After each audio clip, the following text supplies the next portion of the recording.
복음으로 푸는 마가복음 67번째 시간입니다. 복음으로 푸는 마가복음 67번째, 오늘은 무너질 성전과 무너지지 않을 나라, 무너질 성전과 무너지지 않을 나라라는 제목으로 하나님의 말씀 증거하도록 하겠습니다. 오늘 본문은 예수님께서 이제 드디어 성전에서 나오십니다. 나오실 때 벌어지는 하나의 상황에 대한 말씀입니다. 우리가 지난 수주 동안 예수님께서 예루살렘에 입성하시고 난 뒤에 성전으로 가셔서 성전에서 벌어졌던 여러 가지 상황들을 연속해서 살펴보았었습니다. 그 내용을 다시 간략하게 정리하면요, 예수님께서 예루살렘에 입성하실 때 많은 군중들의 환영을 받았습니다. 그때 예수님은 나귀 새끼를 타고 입성하셨어요. 이 나귀 새끼를 타고 입성하셨다는 것은 단순한 하나의 해프닝 같은 것이 아니고 선지자 스가랴 선지자의 예언을 성취하시는 것이었습니다. 스가랴서 9장 9절 말씀을 보게 되면 시온에 따라 크게 기뻐할지어다. 우리 같이 읽어볼까요? 스가랴서 9장 9절 말씀 함께 시작. 시온에 따라 크게 기뻐할지어다. 예루살렘에 따라 즐거이 부를지어다. 보라, 내 왕이 내게 임하시나니 그는 공의로우시며 구원을 베푸시며 겸손하여서 나귀를 타시나니 나귀의 작은 새끼 곧 나귀 새끼니라. 자, 이렇게 예언을 하고 있었는데 그 말씀을 성취하신 것이었습니다. 그래서 제자들과 군중들은요, 이제 예수님께서 새로운 나라를 여실 것이라는 것을 기대하고 있었어요. 그래서 호산나 다윗의 자손이여, 이렇게 열렬히 예수님을 환영했던 겁니다. 그 분위기 속에서 예수님이 마치 개선 장군처럼 환영을 받으며 예루살렘에 입성하시게 되었는데, 그런데 세상의 개선 장군이라면 화려한 꽃마차와 함께 백마를 타고 입성하셨을 것입니다. 그러나 예수님은 나귀 새끼를 타고 입성하셨어요. 이게 무슨 뜻입니까?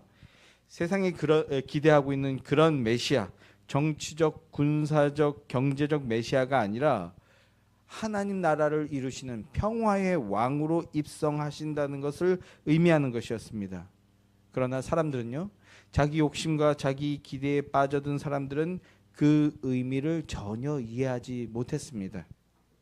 자, 예수님께서 나귀를 타고 입성하시는 것에는 또 하나의 의미가 있었어요. 그것은 요한복음 12장 말씀을 보게 되면 이 세상 임금이 쫓겨나리라 하십니다.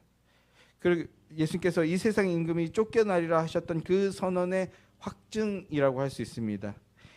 예루살렘은 주인이 없는 성이 아니라 이 세상 임금, 즉 사단이 지배하고 있는 곳이라는 뜻입니다. 그곳에 진정한 왕이신 예수님께서 입성하신다는 것은 이제 벌어질 상황이 어떠합니까? 마치 다윗과 골리앗의 대결처럼 이 세상 임금과의 대결전의 날이 목전에 이르렀다라는 것을 의미하는 것이었습니다. 이 대결의 사단은 예수 그리스도를 십자가에 못 박아 죽임으로써 승리한 줄 여겼지만, 그러나 사망 권세를 이기시고 3일 만에 부활하심으로써 주님이 승리하시게 되시죠. 이것이 감추어진 하나님 나라의 비밀이고, 여자의 후손은 내 머리를 상하게 할 것이라 하신 원복음의 성취입니다. 그 복된 영광의 순간이 이제 바로 코앞까지 온 상황인데, 그러니까 이 사단과 그의 진영에 속한 이 대적의 세력들이 더 강력하게 예수님을 향해 저항해 왔던 것이죠. 그래서 이후에 벌어지는 상황들이 이제 예수님을 향한 대적의 상황들이 벌어지게 되는데, 먼저 예수님이 성전으로 가셔서 이 성전의 본래의 기능과 의미가 완전히 상실되었고, 이 성전이 강도의 소굴이 되었다 하는 말씀을 하십니다. 그래서 성전에서 예수님이 매매하는 자들을 다 내쫓아 버리시고, 돈 받고 있는 자들의 상과 비둘기 파는 자들의 의자를 전부 다 뒤집어 엎어 버리셨습니다. 뭐 하신 겁니까? 성전 정화, 성전 개혁하신 겁니다. 이것이 이제 시작인데요. 이제 옛 성전, 그 가시적인 성전의 기능은 끝났다. 이 가시적인 성전의 기능은 끝났고 참 성전, 진짜 성전이 이제 세워지게 될 것이다라는 것을 의미하는 것이었습니다.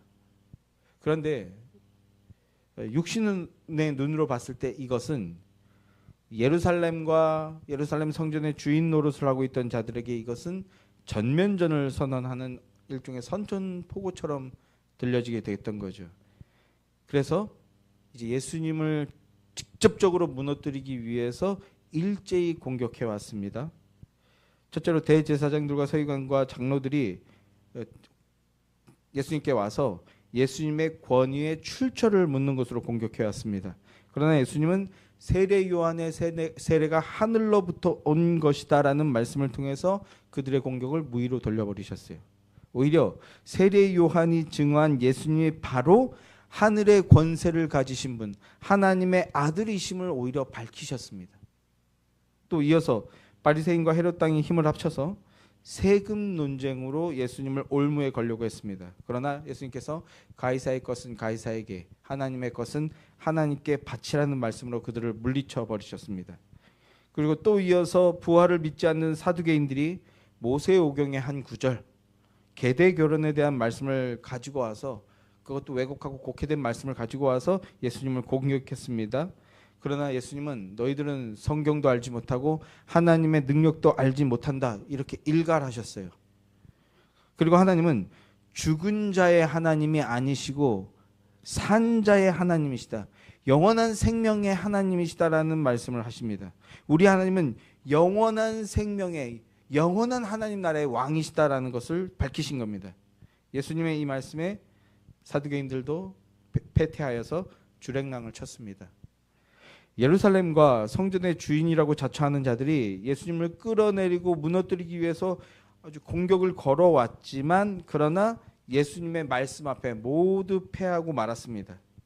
이 상황을 통해서 예수님은 오히려 성전의 진정한 의미가 무엇인지를 가르쳐 주시고, 그리고 하나님 나라의 권세와 영광을 보여주셨습니다. 그런 다음 이제 마지막으로 우리 지난주에 나눴던 내용이죠.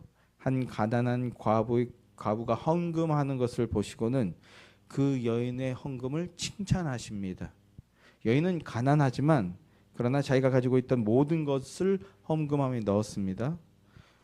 그것은 이 여인이 째째하게 돈을 아끼지 않았다, 있든지 없든지 천불을 드렸다, 이렇게 칭찬하신 게 아니고, 자기 생명의 주권이 오직 하나님께 있음을 믿고 그 하나님을 신뢰하고 의지한다는 뜻이었다고요. 그 헌금의 의미는요. 예수님은 그 믿음을 칭찬하신 겁니다. 그 믿음. 그리고 그것이 성전에서 고백되어야 할 진정한 믿음이었다라는 것입니다. 이렇게 진정한 하나님 나라의 권세와 영광을 예수님께서는 이 성전에서 가르쳐 주셨습니다. 그리고 이제 성전에서 드디어 나오십니다. 예수님께서 이 성전에서 나오시는 것은 단순히 다음 장소로 이동하시는 것을 의미하는 것이 아니라, 이제 이 성전의 역할, 이 성전의 기능은 끝났으니까 하나님의 영광이 그 성전을 떠나는 것을 의미하는 겁니다. 그런데 그때 제자 중에 한 사람이 예수님께 말을 겁니다. 예수님께 성전의 화려함을 바라보면서 자랑스럽게 얘기하는 겁니다. 뭐라고 합니까? 이 돌들이 어떠하며 아주 비싼 돌들을 사용했고 화려한 돌들을 사용했거든요. 이 돌들이 어떠하며 이 건물들이 어떠하니까 이렇게 얘기를 하고 있는 겁니다. 여기서부터 얘기가 시작이 됩니다. 이 당시에 이제 성전은요, 여러분, 헤롯 성전이라고 하는 성전이었습니다. 로마의 분봉왕인 헤롯이 지은 성전이었어요. 그러니까 이것만으로도 실상은요, 하나님을 위해서 지어진 것이 아니라 사람을 위해 지어진 성전이었다는 걸 우리가 알 수 있습니다. 이게 무슨 말인가? 다윗이 준비하고 솔로몬이 세웠던 성전은 바벨론이라는 제국에 의해서 파괴되어집니다. 그리고 그 후에 70년 만에 바벨론 포로에서 돌아온 이 포로 귀환자들이 스룹바벨을 중심으로 해서 다시 성전을 재건하게 됩니다. 정말 어렵게 무수한 시간을 걸쳐서 성전이 재건이 되었어요.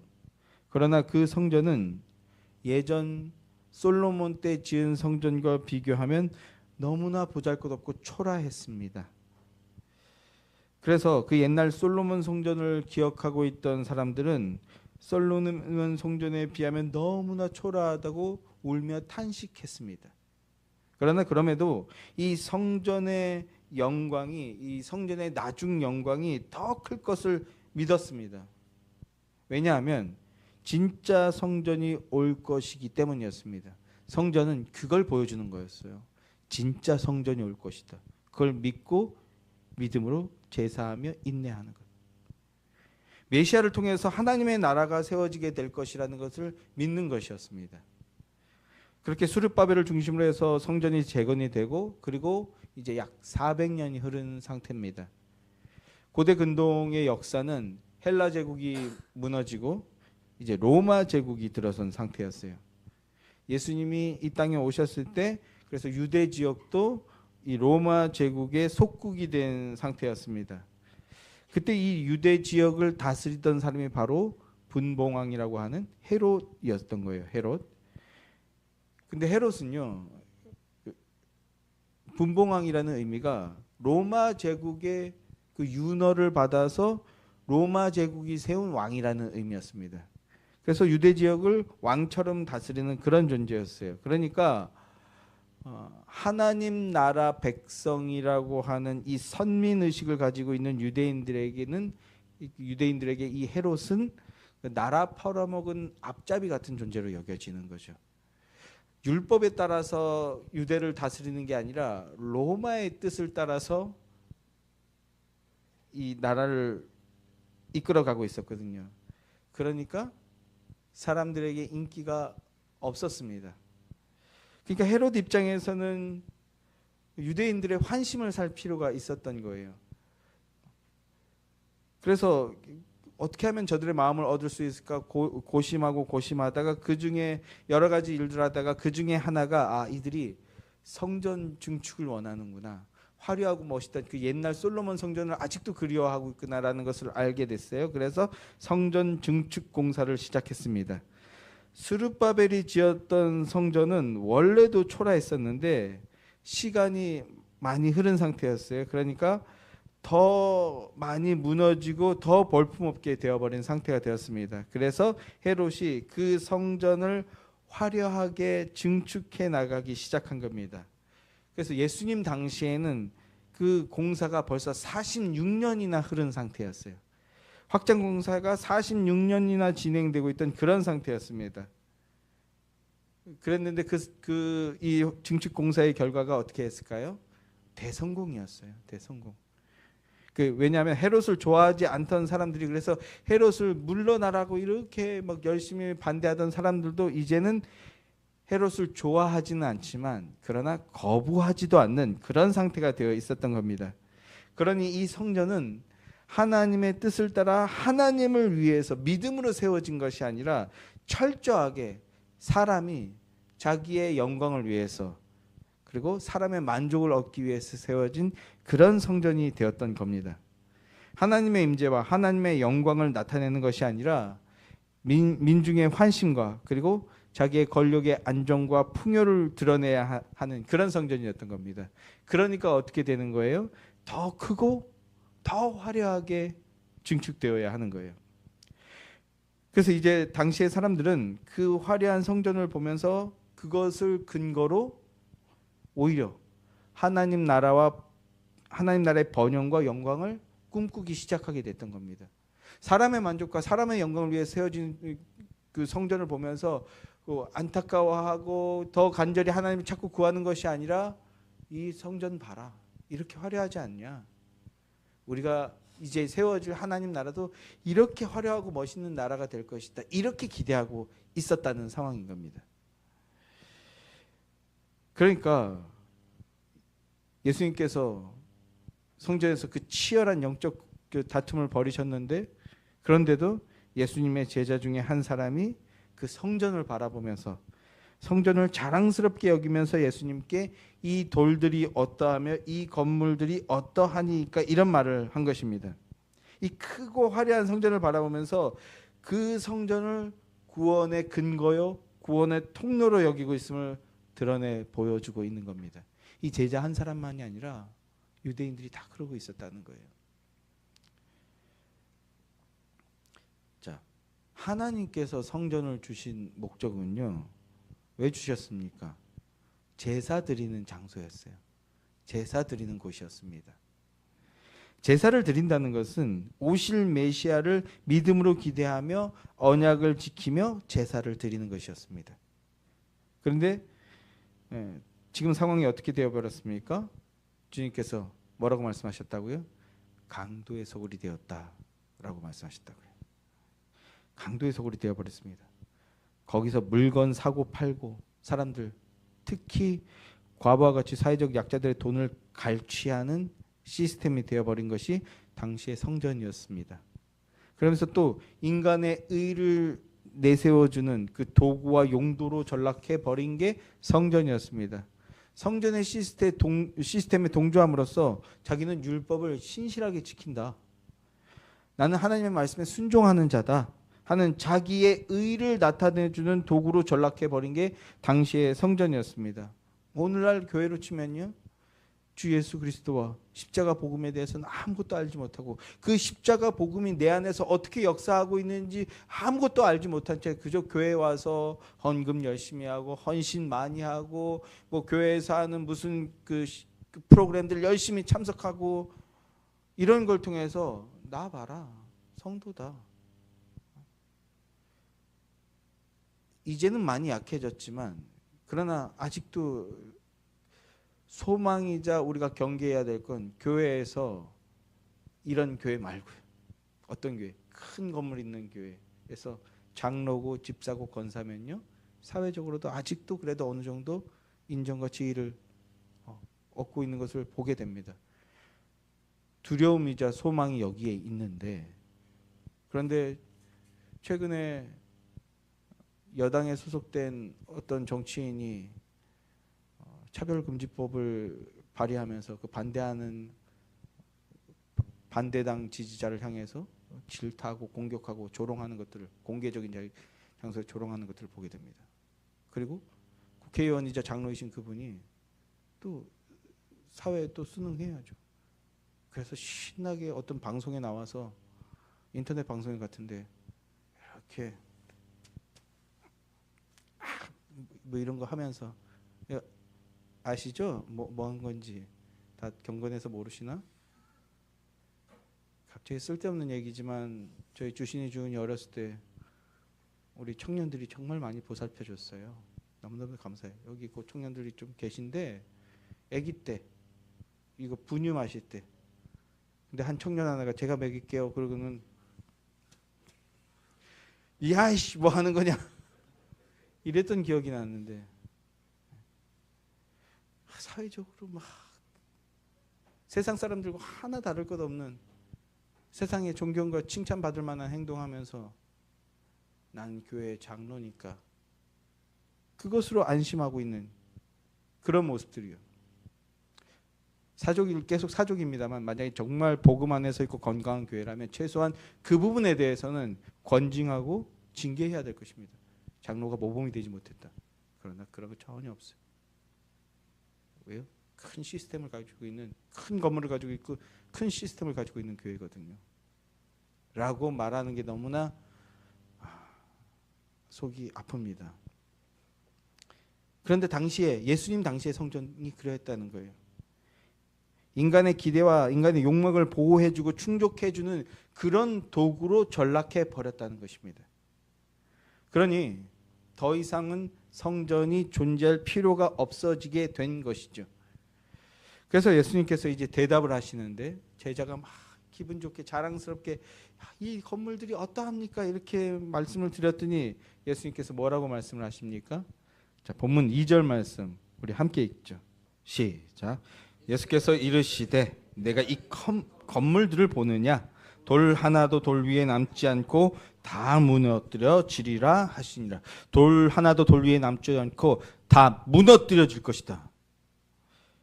유대인들에게 이 성전은 하나님의 언약의 성취를 약속하는 하나님의 임재를 상징하는 곳이자 유대 민족의 정체성 그 자체인 곳입니다. 그리고 또 하나 제자들에게는 이 성전이 자신들의 미래에 대한 기대가 담긴 그런 곳이었어요. 무슨 말입니까? 이제 예수님께서 이스라엘의 왕이 새로운 왕이 되시면 자신들이 예수님과 함께 이 나라의 집권자가 되고 그래서 이 크고 화려한 성전의 새로운 주인이 될 것이라는 이런 꿈에 부풀어 있었던 겁니다. 그래서 그 기대에 차서 한껏 부풀어서 예수님께 성전을 보여주면서 얼마나 멋있습니까? 이렇게 자랑을 했던 거예요. 그런데 예수님은 그런 제자들의 기대감을 완전히 무너뜨려 버리는 그런 말씀을 하시는 겁니다. 돌 위에 돌 하나 남지 않을 것이다. 다 무너뜨려질 것이다. 철저하게 파괴될 것이다. 파괴되어져야 한다. 이렇게 말씀하고 계신 겁니다. 사람들이 화려한 성전을 바라보면서 그 성전을 구원의 통로로, 구원의 근거로 여기고 있으니 예수님이 보시기에 그 성전은 무너져야 할 것에 지나지 않았던 겁니다. 사람들이 교회당을 보면서 내가 그래도 괜찮은 성도라고 큰 예배당을 보여주면서 또 사족을 또 죄송한데 제가 예전에 학교 다닐 때 정말 누가 봐도 참 세상적이고 날라리인 친구가 있는데 그런데 또 일요일이 지나면 교회 자랑을 엄청 하는 거예요. 교회에서 자기가 뭐 반주했고 어떤 곡 지금 뭐 합주하고 있고 주로 이런 자랑이었지만 피아노는 굉장히 잘 치던 친구였거든요. 근데 지금 말하다가 보니까 아까 그 장로라는 분과 또 같은 교회네요. 오늘이 쪽에 있는 어떤 뭐식 교회 하여튼 그런 교회가 있는데 그래서 다른 형님이 야 너 도대체 왜 그러냐 막 했더니 내가 알기엔 순수 한국인이신데 와 나 저 서빙고 교회 출신이야.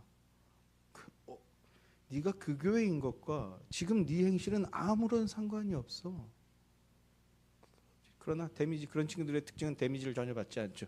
네가 무슨 말을 하든 나는 내 길을 갈 것이다 라고 하면서 세상 사람보다 더 세상 사람 같은 그런 모습을 보여주는 뭡니까? 무너져야 할 것이라는 겁니다. 무너져야 할 것. 좀 더 그 건물 말고 그 건물은 잘 쓰시고 뭐예요? 그 내면 안에 있는 그 건물을 의지하는 그 잘못된 믿음, 거짓 믿음, 그게 무너져야 할 것이라는 건데요. 자, 구원의 근거요, 구원의 통로는 오직 예수 그리스도 한 분뿐이십니다. 그리고 하나님의 언약 안에 있는 그런 자라면 그 성전을 통해서 오실 메시아, 오실 예수 그리스도를 믿고 바라보며 그 예수 그리스도의 뜻을 따라 준행하는 그 삶으로, 그 인격으로 나가야 되는 것입니다. 주님께서는 오랜 시간, 오래전부터 주님께 돌아오라고 말씀하셨습니다. 성전을 놓고 말씀하시면서 여호와께 돌아오라. 그러나 그들은 돌아오지 않고 회개치 않은 채 그저 성전이라는 건물만 의지하고 그리고 제사장이라고 하는 사람만 의지하며 자기가 드린 재물, 즉 자기 행위, 자기 열심만 의지하고 있었던 것이 당시 유대인들의 모습이었다는 겁니다. 그럼 오늘날 교회의 모습은 어떻습니까? 오늘날 교회는 무엇을 의지하고 있는가요? 예배당을 성전이라고 하면서 웅장하고 화려한 건물을 자랑하며 그 속에 포함된 자기도 그러니까 믿음이 있고 괜찮은 사람이다. 하나님의 의인이라고 하는 그래도 사회적으로 영향력 있는 사람이다. 이러고 있다면 그게 바로 무너지고 파괴되어져야 하는 것이라는 겁니다. 아멘이십니까? 크고 화려한 예배당 건물이나 세련되고 활성화된 교회 조직 그리고 그것을 통해서 보여주는 종교 행위나 선교 행위나 기부 행위 어디 그 어려운 지역에 선교 갔다 온 거 한 2주 갔다 온 거 물론 참된 믿음으로 성실하게 임한 사람들도 많을 것입니다. 그러나 그것 자체가 우리 믿음의 증거는 될 수 없지만 그거 갔다 오고 나면 갑자기 믿음이 막 이런 사람처럼만 행하는 그런 모습을 보며 그리고는 자기가 좋은 교회고 좋은 성도라고 안다하는 것이 아니라 예수 그리스도와 십자가 복음, 이것이 구원의 전부이며 교회의 본질을 믿고 붙들고 소망하고 있다면 그것이 참된 믿음이고 그것이 성령님이 함께 하시는 신앙이라는 것입니다. 묻겠습니다. 지금 여러분은 무너질 것을 붙들고 있는지 아니면 무너지지 않을 것을 붙들고 있는지 돌아보시게 되기를 소망합니다. 이 세상이 무너져도 영원히 무너지지 않을 것. 예수님이 지금 이제 그 일을 이루려고 하시는 거잖아요. 영원히 무너지지 않을 것. 그것을 붙잡는 것이 지혜입니다. 그리고 열심히 붙잡고 있었지만 결국 무너뜨려지고 불타 없어질 것이라면 어떻게 해야 되겠습니까? 빨리 내려놓아야 하는 것이겠죠. 그게 지혜입니다. 영원히 무너뜨려지지 않고 불타지 않는 것을 붙잡아야 하는데 그러면 그게 무엇입니까? 그게 무엇일까요? 자, 우리 이사야서 40장 7절 8절 말씀 함께 읽겠습니다. 이사야서 40장 7절 8절 말씀 함께 시작. 풀은 마르고 꽃이 시들면 여호와의 기운이 그 위에 불미라. 이 백성은 실로 풀이로다. 풀은 마르고 꽃은 시드나 우리 하나님의 말씀은 영원히 서리라. 풀은 마르고 꽃은 시드나 우리 하나님의 말씀은 영원하다. 영원히 무너뜨려지지 않는 것. 그래서 영원히 붙잡아야 할 것은 바로 뭐라고요? 하나님의 말씀입니다. 하나님의 말씀인데 그런데 그 말씀이 뭐냐? 이걸 또 선명하게 붙잡을 필요가 있는데요. 사도 베드로가 이사야 선지자의 이 말씀을 인용하면서 그걸 이렇게 설명해 줍니다. 자, 베드로전서 1장 24절 25절 말씀도 함께 읽을까요? 시작. 그러므로 모든 육체는 풀과 같고 그 모든 영광은 풀의 꽃과 같으니 풀은 마르고 꽃은 떨어지되 오직 주의 말씀은 세세토록 있다 하였으니 너희에게 전한 복음이 곧 이 말씀이니라. 복음이 이 말씀이니라. 복음. 이사야가 풀은 마르고 꽃은 떨어지되 오직 주의 말씀은 세세토록 있다라고 하였는데 그 말씀이 무엇이냐? 바로 복음, 예수 그리스도와 십자가 복음이 그 말씀이다라고 하고 있는 것입니다. 영원히 사라지지 않고 절대 무너지지 않는 말씀. 그러니까 이 복음을 꼭 붙잡아야 한다라고 말씀하고 있는 것이라고요. 그러면 복음이 뭡니까? 복음이 뭐예요? 뭐가 복음입니까? 이것도 이제 우리 이미 수없이 많이 말씀드렸고 그래서 조직신학적인 표현도 말씀을 드렸는데 지금 시대의 교회는 여기에 선명하게 서야 됩니다. 하다못해 자유주의 신학과 거짓 이단들도 아주 더러운 사상으로 충만한 자들도 복음, 예수 이 단어는 이제 다 써버리는 상태가 됐어요. 그러면 복음이라고 했을 때 그 복음이 뭐냐는 겁니다. 자, 베드로 사도가 설명을 해줍니다. 18절부터 22절까지 말씀도 함께 읽겠습니다. 18절부터 22절 말씀 함께 시작. 너희가 알거니와 너희 조상이 물려준 헛된 행실에서 대속함을 받는 것은 금이나 금같이 없어질 것으로 된 것이 아니요 오직 흠없는 점없는 어린 양 같은 그리스도의 보배로운 피로 된 것이니라. 그는 창세전부터 미리 알린 바 되시니나 이 말세에 너희를 위하여 나타나신 바 되었으니 너희는 그를 죽은 자 가운데서 살리시고 영광을 주신 하나님을 그리스도로 말미암아 믿는 자니 너희 믿음과 소망이 하나님께 있게 하셨느니라. 너희가 진리를 순종함으로 너희 영혼을 깨끗하게 하여 거짓이 없이 형제를 사랑하기에 이르렀으니 마음으로 뜨겁게 서로 사랑하라. 자, 우리가 조상이 물려준 헛된 행실에서 대속함을 받은 것, 곧 죄악 속에서 대속의 구원을 받은 것은 은이나 금이 아니다. 은이나 금으로 지고 크고 화려하게 지은 성전 같은 것이 아니다. 즉 인간의 노력이나 육신의 가치를 통해서 이루어지는 게 아니라는 겁니다. 그러면 무엇으로 되느냐? 무엇으로 됩니까?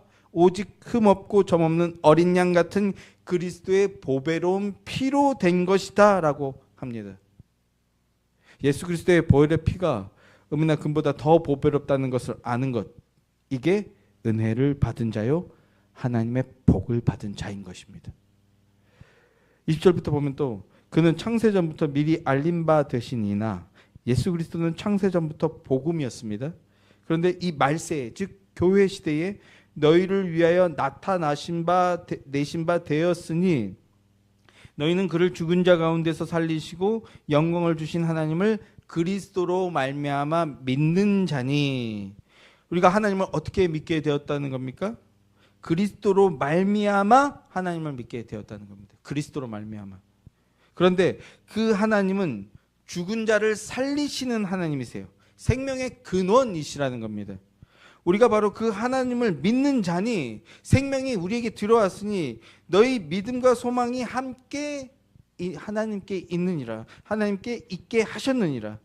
우리의 믿음과 소망은 이 땅에 유한한 것들, 결국 불타고 무너져 내릴 것들에 있는 것이 아니라, 그거는 잠시 잠깐 필요에 의해서 필요하시면 쓰는 거지만 절대 붙들 것이 아니라 하나님의 말씀, 즉 복음, 예수 그리스도의 피를 통하여 하나님을 믿는 자니 영원한 소망을 갖게 된다는 이 말씀, 이렇게 말씀하고 있는 것입니다.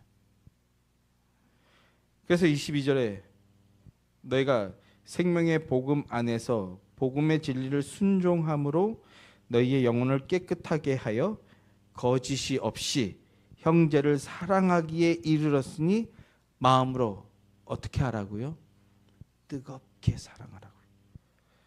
사랑하는 정도, 사랑하는 신용, 이 정도가 아니라 어떻게 해요?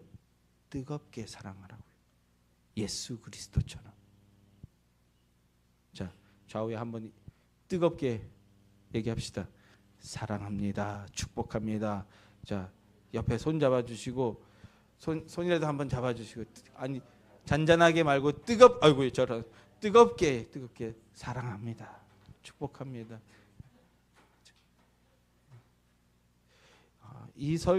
이것에 관한 설교를 이제 해야 되는데 오늘 생각날 때 한 번만 하고 원고로 다시 넘어가겠습니다. 뜨겁게 사랑하는 것의 시작이 뭔지 아십니까? 사랑하는 사람에게서만 나타나는 것, 먼저 듣고 먼저 보는 겁니다. 상대의 얘기를 듣고 보는 것, 여기서부터 뜨거움이 시작이 됩니다. 우리 그렇게 주 안에서 하나가 이런 것을 기억하며 뜨겁게 사랑합시다. 할렐루야. 이렇게 예수 그리스도의 피로 구속함을 받아 하나님께 소망을 둔 사람은 서로 뜨겁게 사랑하며 살아가게 된다는 것입니다. 십자가의 사랑으로. 예수 그리스도께서 이 죄인을 구원하기 위하여 대속의 십자가를 지신 그 사랑을 가슴에 새기고 마음에 새기고 그 사랑으로 나와 이웃을 향해 그렇게 나아가게 된다는 것입니다. 그것을 함께 이루어 나가게 되는 것, 그것이 어디입니까? 바로 교회입니다. 이 땅에서부터 교회를 통해 그 그리스도의 사랑을 함께 이루어 나가게 되는 것입니다. 그게 바로 교회고 그 교회가 바로 진짜 성전인 것입니다. 새 시대의 성전, 크고 화려한 건물이 아니라 저와 여러분이 바로 그 성전인 것입니다. 그리스도 안에서 서로 뜨겁게 사랑하며 하나님을 믿음과 소망으로 모시고 사는 그 사람들을 가리켜서 뭐라고 말합니까? 천국 백성이라고 하는 겁니다. 천국 백성. 이러한 교회, 그리스도의 복음 안에 있는 그리스도인들은 영원히 멸망당하지 않습니다. 그러니까 이 복음을 꼭 붙잡으라고 여러분께 말씀을 드리는 것입니다. 할렐루야. 사랑하는 성도 여러분, 여러분의 마음 안에, 여러분의 생각 안에 유대인들의 성전 신앙과 같은 마음과 생각들이 혹시 여전히 있으십니까? 그렇다면 십자가 복음 앞에서 다 무너뜨려지게 되시기를 소망하고 축원합니다. 그게 은혜입니다. 내 생각이 무너지는 것, 내 욕구가 불타는 것, 육신적인 마음과 기대와 생각과 계산이 여전히 있다면 십자가 앞에서 다 부정하고 회개하시기 바랍니다. 오직 우리를 사랑하여서 십자가의 대속의 죽음으로 우리를 구원해 주신 그 예수 그리스도만 붙드시는 여러분 되기를 소망합니다. 나는 자존심이 강해서 지고는 못 사는 성격이다. 그래서 나는 나에게 근거를 둔다. 여러분, 그게 여러분 심령에 혹시 있으십니까? 그렇다면 그게 우리를 무너지게 하는 성전이라는 것을 기억하시기 바랍니다. 또 나는 상처가 크다. 나는 그 상처 때문에 여전히 아프고 그래서 난 이렇게밖에 할 수 없다. 오래전의 상처 때문에 그렇게 여전히 아파하고 여전히 고통스러워하는 사람들을 보게 됩니다. 사실 그 어려움, 그 아픔은 이해할 수 있어요. 왜 그렇습니까? 저도 있거든요. 저도 남 못지않게 있습니다. 그런데 그 과거의 아픔을 이유로 대면서 여전히 끝없이 원망하고 끝없이 불평하는 모습에는 동의할 수 없습니다. 왜 그렇습니까? 예수 그리스도께서 십자가의 피로 그걸 다 씻어버리셨기 때문입니다. 예수 그리스도의 피로 씻기고 새 사람으로 거듭났다면 그 아픔과 그 약함도 씻고 그래서 고치고 뛰어넘는 곳으로 나아가게 되는 것입니다. 이전에 내가 예수와 함께 하지 못할 때는 그것이 나를 너무나 힘들고 고통스럽게 했지만 그러나 예수님의 생명의 능력이 그것을 뛰어넘게 해주었습니다 라고 고백하게 되는 것입니다. 그 예전에 간증할 때 제가 저 아버지랑 그걸 뛰어넘기 위해서 같이 얼마나 옆에서 보면 싸우는 줄 알았을 거예요. 그런데 서로 울면서 투쟁하듯이 울면서 권면하고 기도하고 저 역시 그 과정을 거쳤습니다. 저 역시. 왜요? 어떻게 해요? 예수 생명이 들어왔거든요.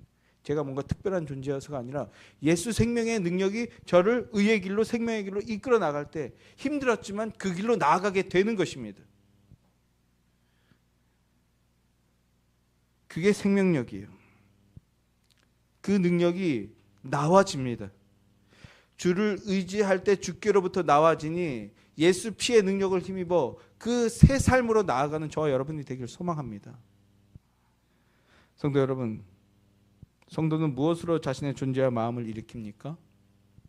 우리의 머리 대신 예수 그리스도를 통해서입니다. 예수 그리스도가 아니라 내가 스스로의 주인이 되고 머리가 되어서 나의 존재와 마음을 일으키려 한다면 그것이 그 자만이 무너질 성전이 되는 것입니다.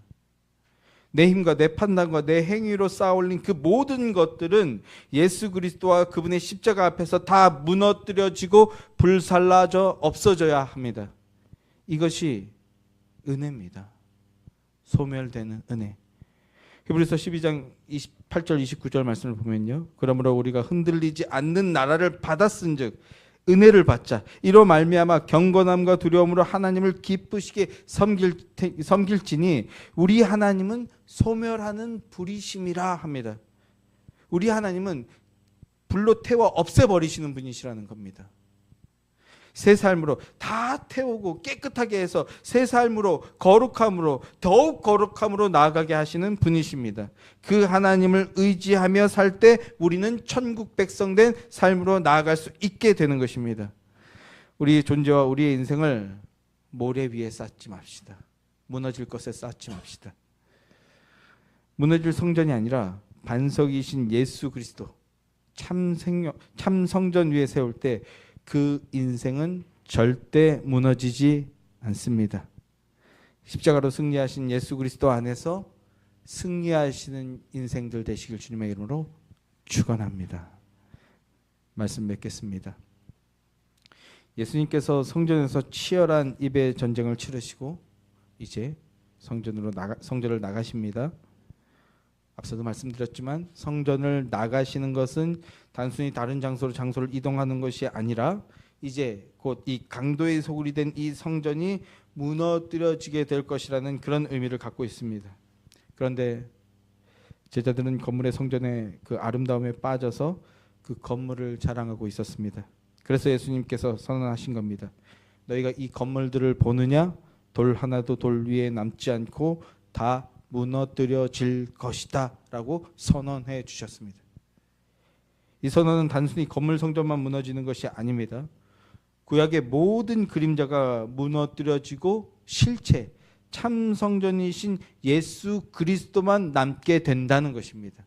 저 여러분에게 그렇게 남은 줄 믿습니다. 그 그리스도 외에 다른 것들은, 모든 것들은 다 무너지게 될 것이라는 것입니다. 그러니 그동안 신앙생활이라고 하면서 예수 외에 다른 것들을 붙들고 있었다면 지금 이 순간 내려놓으시기 바랍니다. 내려놓으시고 오직 예수 그리스도만 붙듭시다. 영원히 흔들리지 않는 예수 그리스도와 십자가 복음만 붙드는 저와 여러분이 되시길 소망합니다. 그래서 그리스도와 함께 단단히 서서 이 땅에서부터 영원한 천국을 누리며 이루어 나가는, 그래서 정확하게 천성을 향해 나아가는 저와 여러분들이 되시기를 주님의 이름으로 간절히 축원합니다.